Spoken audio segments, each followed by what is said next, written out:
Hello ভিয়াস, আমি উমি হেসেল থেকে বলছি। নমস্কার। আজকে আমি ঝিঙে পোস্ত করে দেখাবো। তো ঝিঙে পোস্তর জন্য আমি প্রথমে ঝিঙে ধুয়ে কেটে নিয়েছি, খোসাটা ছাড়িয়ে নিয়েছি ভালোভাবে। আর 50 গ্রাম পোস্ত বেটে নিয়েছি, তার সাথে দুটো লাল কাঁচা লঙ্কা আছে। ফোড়ন দেব কালো জিরে, একটা পেঁয়াজ কেটে রেখেছি, বড় পেঁয়াজটা ফোড়ন দেব। আর এখানে হচ্ছে নুন আর হলুদ, আর কাঁচা লঙ্কাটা যদি আমি এখানে রাখিনি, দুটো কাঁচা লঙ্কা দেবো পরে। আর টমেটোটা রেখেছি, টমেটোটা দেবো পোস্তর ভিতরে। অনেকে টমেটো না দিয়েও পোস্ত করেন, কিন্তু আমি দিই। কড়াই গরম হয়ে গেছে, তেলটা দিয়ে দিলাম পোস্তর জন্য। তেলটা গরম হওয়ার জন্য ওয়েট করব। তেলটা গরম হয়ে গেছে, কালো জিরে ফোড়ন দিলাম।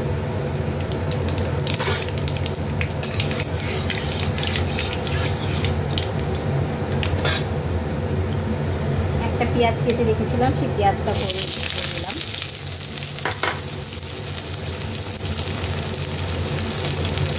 পেঁয়াজটা একটু ভাজা ভাজা করবো, অল্প একটু ভেজে নিলে তাহলে একটু পেঁয়াজের যে কাঁচা গন্ধটা সেটা আসে না। একটু ভেজে নেব।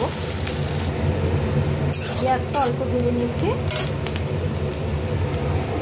এবার কেটে রাখা ঝিঙেটা দিয়ে দিলাম।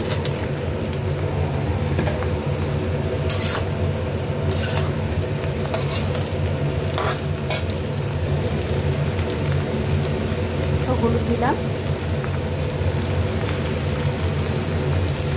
স্বাদ অনুযায়ী নুন দিলাম। আর যে টমেটোটা কাটা ছিল সেটা আমি দিয়ে দিলাম। চাইলে অনেকে টমেটো না দিয়েও করতে পারে।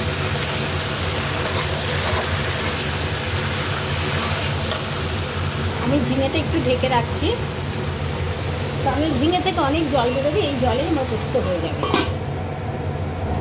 ঢাকনাটা খুললাম। ঝিঙে থেকে অনেক জল বেরিয়েছে, জলটাকে আমাকে শুকাতে হবে।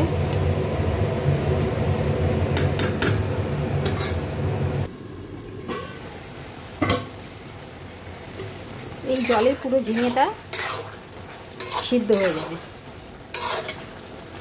এবার আমি এখানে পোস্তটা ঢেলে দেবো। এখানে 50 গ্রাম পোস্ত বাটা আছে, আর তার সাথে দুটো পাকা শুকনো লঙ্কা আছে।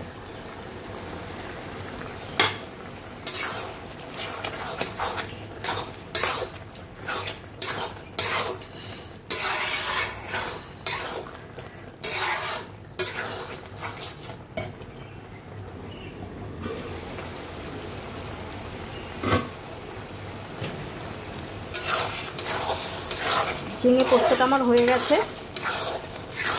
আমি এর উপরে দুটো কাঁচা লঙ্কা ভেঙে দিলাম, আর সামান্য কাঁচা তেল ছড়িয়ে দিয়ে এটাকে একটু ঢেকে রাখবো। একটু ঢেকে রাখবো 2 মিনিটের জন্য। না 2 মিনিট না, সরি, ইয়েস, 1 মিনিটের জন্য ঢেকে রাখবো।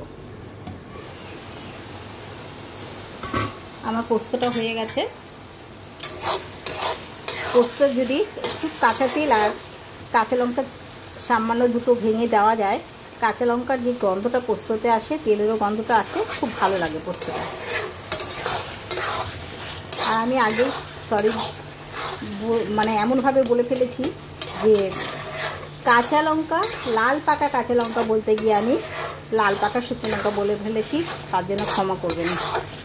কারণ শুকনো লঙ্কা দিয়ে সাধারণত রান্না করি না। আমার পোস্তটা হয়ে গেছে, ঝিঙে পোস্ত। সার্ভ করে দেখাচ্ছি। গ্যাসটা অফ করে দিলাম। আমার পোস্তটা হয়ে গেছে, ঝিঙে পোস্ত।